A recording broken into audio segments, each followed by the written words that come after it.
Regular cleaning helps the burrs achieve consistent grinding results, which is so important when grinding for espresso.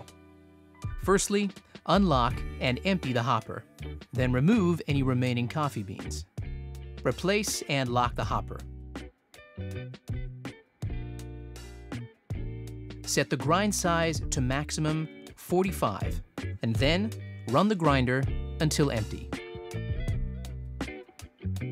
Unlock and remove the upper burr by pulling the wire arm up and twisting counterclockwise. Clean the upper and lower burr with the burr brush. Clean the grind outlet with the grind outlet brush. Align the index marks and push the upper burr firmly into position. Lock the upper burr by rotating clockwise. Insert the hopper and lock. Return your grind setting to its previous position.